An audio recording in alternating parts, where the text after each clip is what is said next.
Hi, you're right.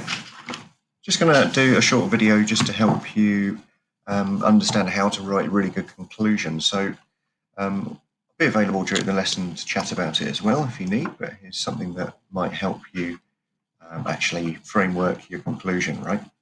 So I've put the data here. Here's our investigation data in its raw form. Here's the success criteria for writing the conclusion, and then the evaluation and improvements. I'm just going to go through and give you a sort of sentence starter for each of these success criteria, right?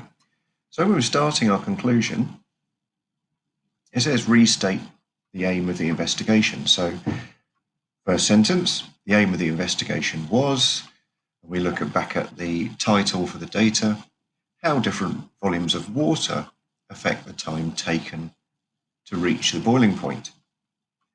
So then you came up with your hypothesis, like, okay, so what do you think was going to happen? Restate that. My hypothesis was, as we increase the volume of water, the time taken for the water to boil would also increase.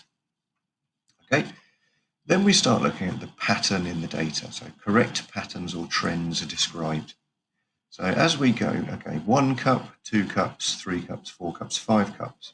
The general pattern was,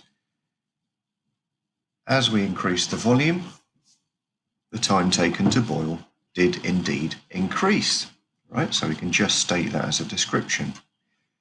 If we're going to be proper scientists about it, what you want to do though is provide some evidence. So you look at the figures here, group 1 with Lucille, that group on average took 1 minute and 10 seconds to boil. Then we can go right to the top with 5 cups and state that one. Okay, so with 5 cups, actually it took 5 minutes to 6 minutes to boil. So we have to mention data from the results in order to get a proper conclusion. That's my daughter in the background. Then we go into explain, okay, a scientific explanation. So that is the hardest bit. So I've added a bit more detail here for you. So the reason this happened was, as we increased the volume of water, the number of particles of water also increased. So this means to get each particle to the same level of kinetic energy or temperature, we have to add more energy to the water.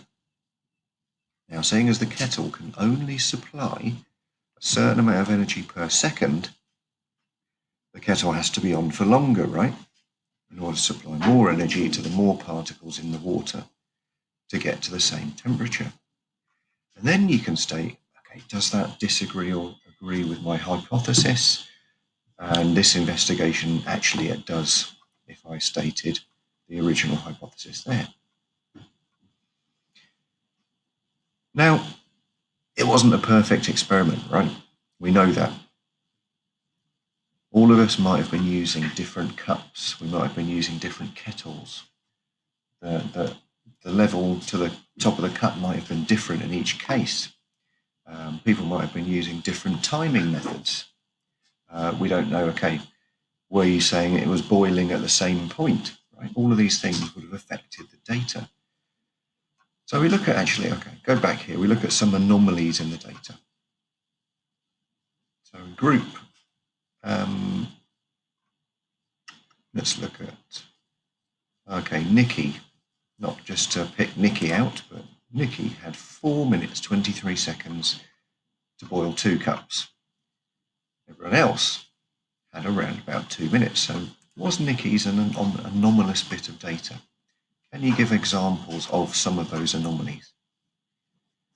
Then I want you to describe some of the errors in the data. So what might they have been caused by? Okay, so the errors in time taken to boil might have been caused by all those control variables not being discussed, like the volume of water in the cup, like the point at which it was boiling. Did we all stop it at the same time? Did we all use the same stopwatch, etc., etc.? The errors created problems in the data because of these things, right? Solutions to the errors would have been a discussion about those control variables before we started. It might even have been to choose exact volumes of water, wouldn't it? So the solutions to the errors are actually controlling those variables before we start. Okay, so just try and discuss those, the ways you are controlling those and how that would improve the data. And that leads on to the next one. Improvements to the investigation might be X, Y, or Z. You might also want to say, okay, I might have done more repeats. I might have had to use the same kettle. Anything that might have shown, can show that you're thinking about how you can improve that experiment further. So I want everyone to have this conclusion, then a few of us might get on to the evaluation section, saying how actually can we make the data more reliable. Okay, so stop and start the video as you like, and use this if you want to help you write your conclusion.